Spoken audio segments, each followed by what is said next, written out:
ইহতাদু বিহুদাহুম ফি তাকাল্লালি ওয়াল গুলাব। ও আমার বান্দারা শোনো, অনেক নেককার বান্দারা এই জমিন থেকে চলে গেছে, তোমরা তাদের অনুসরণ করো। ভালো মানুষ জমিন থেকে চলে গেছে কিনা? গেছে। আমরা বলি মানুষ অনেক ভালো ছিল, তাহলে তার আমল অনুসরণ করি। সে কোন ভালো কাজটা করে সেটা অনুসরণ করি, অনুকরণ করি।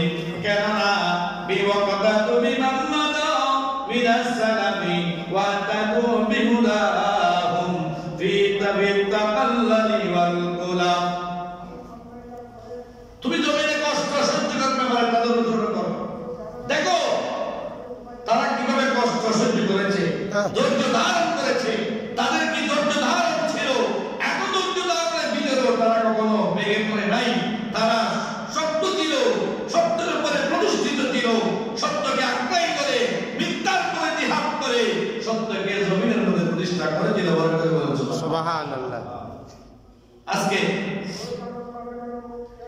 আঞ্জুমান রহমানী আহমদ সুন্নিয়া পরিচালিত 16 জন জামিয়া আহমদ সুন্নিয়া মাদ্রাসা অনেক জ্ঞানপাপী কিছু মানুষ জামিয়াকে এলোমেলো করার জন্য চেষ্টা করতেছে। কোটি কোটি সুন্নি মুসলমান, কোটি কোটি আলেম জামিয়া থেকে বের হয়েছে, কোটি কোটি আলেমকে জামিয়া জ্ঞান দিয়েছে। জামিয়া এটা সাধারণ কোনো মাদ্রাসা নয়, ये जामिया किश्ती नो है। सुभान अल्लाह। ये जामिया किश्ती नो है। এটা নূহ আলাইহিস সালামের কিস্তি। যেই উঠবে সে পার পেয়ে যাবে, আর যে উঠবে না সে ডুবে মরে যাবে। সুবহানাল্লাহ।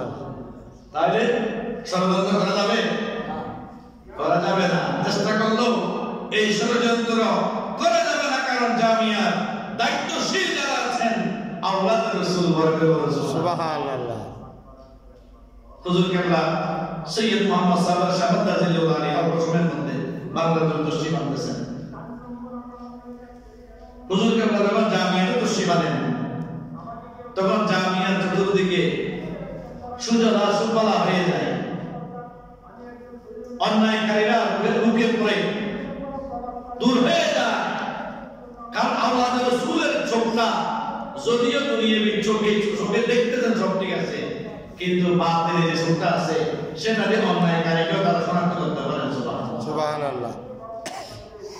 আল্লাহর হাবিব বলতেন, ওয়াফি যারা জমিন থেকে চলে গেছে, নেককার যারা ছিল তাদেরকে তুমি অনুসরণ করো। তাদের অনুকরণ করো। কিসের অনুসরণ করো? তারা অনেক কষ্ট সহ্য করেছে, ধৈর্য ধারণ করেছে। এই সমস্ত কাজগুলো তোমরা একটু সহ্য করো। কেননা আল্লাহর হাবিব সাল্লাল্লাহু আলাইহি সাল্লাম এই পৃথিবীতে আরামে এসে জিন্দেগি করেন নাই। আল্লাহর হাবিব চাইলে, আল্লাহর কাছে যদি আল্লাহর হাবিব চাইতেন, আল্লাহ তুমি আমাকে এমন ভাবে রাখো আমার কদম যেন জমিনে না পড়ে, আল্লাহ দিতেন না? দিতেন। আল্লাহর হাবিব সেটা চান নাই। আল্লাহর হাবিব মানব সেবা করেছেন, ধর্মের প্রসার করেছেন, দিন ধর্মকে জারি রেখেছেন, অনেক কষ্ট সহ্য করেছেন, অনেক ধৈর্য ধারণ করেছেন। আল্লাহর হাবিব সাল্লাল্লাহু আলাইহি সাল্লামকে যখন নামাজের সিজদার মধ্যে যাইতো, ইহুদি কাফের মুশরিকরা গরু ছাগলের নাড়ি উড়ে নিয়ে রাসূলের নুরানি কান মুবারকের মধ্যে দিতেন। তারপর আল্লাহ রাসূল তাদের উপর নারাজ হয় নাই। আল্লাহ রাসূল সিজদার থেকে উঠে তাদের জন্য দোয়া করেন, আল্লাহ তুমি তাদেরকে হেদায়েতের পথ দান করো। সুবহানাল্লাহ। এভাবে তোমরা ধৈর্য ধারণ করো। যদি তোমরা ধৈর্য ধারণ করতে পারো, তোমরা কামিয়াব অর্জন করতে পারবে। সুবহানাল্লাহ। وفي مثل هذا الشهر ولي عمر بن الخطاب رضي الله تعالى عنه خلافة وكان في يده من الأموال في زمنه ما لم يعطه الله خلافة فصعد على المنبر وقال سبحان الله.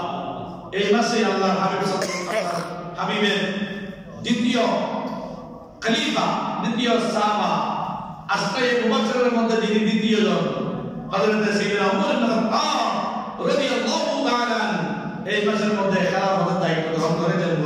সুবহানাল্লাহ। ওনার খেলাফত কালে রব্বুল আলামিন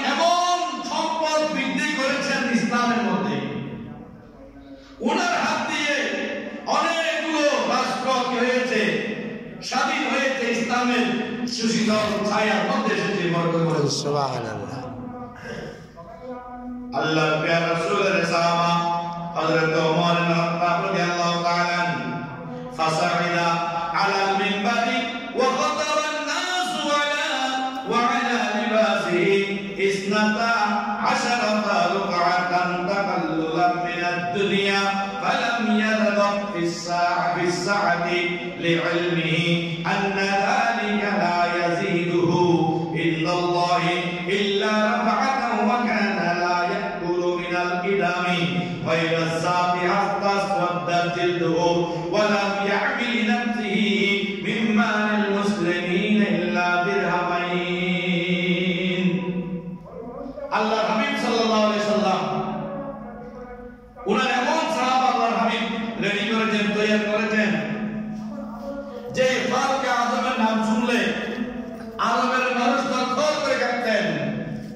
এমন একজন মানুষকে আল্লাহর হাবিব এমন সুশীতল ছায়া দিয়ে ইসলামের মধ্যে দিয়েছেন, সেরকম একজন সাহাবী, ইসলামের খলিফা, খলিফাতুল মুসলিমিন, আমিরুল মুমিনিন, মসজিদের মিম্বারের মধ্যে খুতবা দিচ্ছেন। তিনি যখন খুতবা দিচ্ছেন, আলা লিবাসিহি ইসনাতা আশারা রাকাতান, ওনার যে জুব্বা ছিল, কাগজ ছিল, ওনার কাগজের মধ্যে 12টা তালি দেখা যাচ্ছে। সুবহানাল্লাহ। কয়টা তালি? যিনি অর্ধ পৃথিবী শাসন করেছেন, পারস্যের সন্তানরা যখন ঘুমাইত না, মা বাবারা বলতেন হযরত ওমর ইবনে খাত্তাব আসতেছে, বাবা ঘুমিয়ে পড়ো। সুবহানাল্লাহ সুবহানাল্লাহ। তারা ঘুমিয়ে যাইতেন। শয়তান পর্যন্ত সিদ্দিক আকবর, হযরত ফারুক আযম, ওমর রাদিয়াল্লাহু তাআলাকে ভয় পাইতেন। সুবহানাল্লাহ।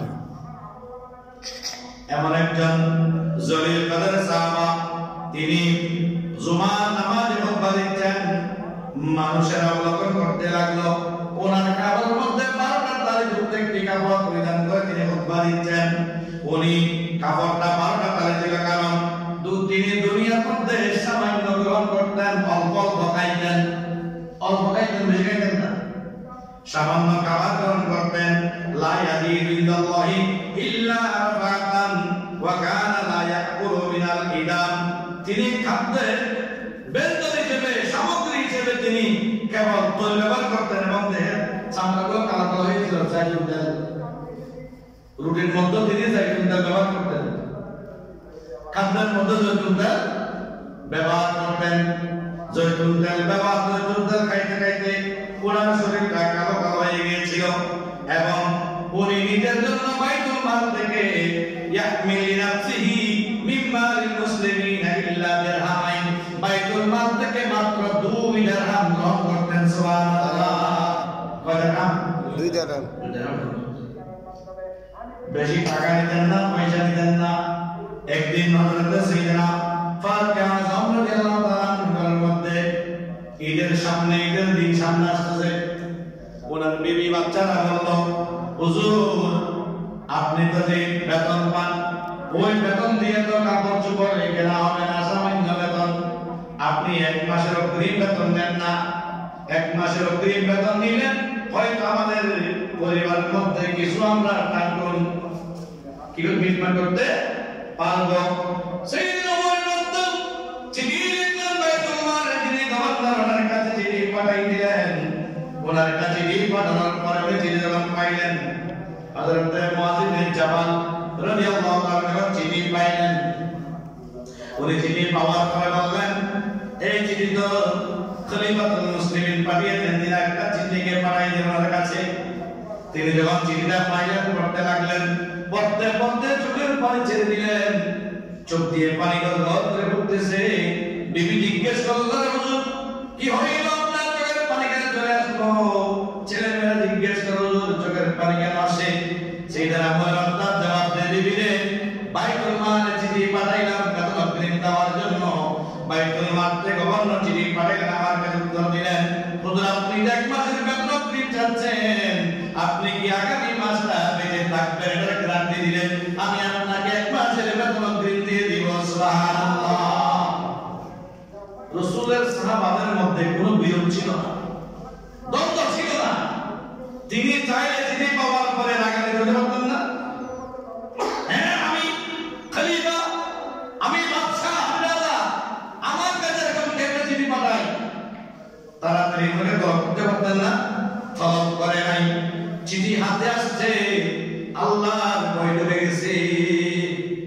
চিঠি যখন হাতে আসছে তারপরে ঢুকছে। চিঠির ভিতরে আল্লাহ ভয় ছিল। হ্যাঁ, চিঠির মধ্যে আল্লাহ কি ছিল? আল্লাহ ভয় ছিল।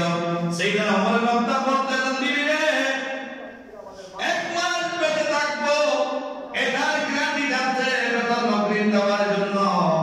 আমি তো জানি না আমার হায়াত আর কতটুকু আছে, কতদিন আমি হায়াতের মধ্যে বেঁচে থাকবো। বিবি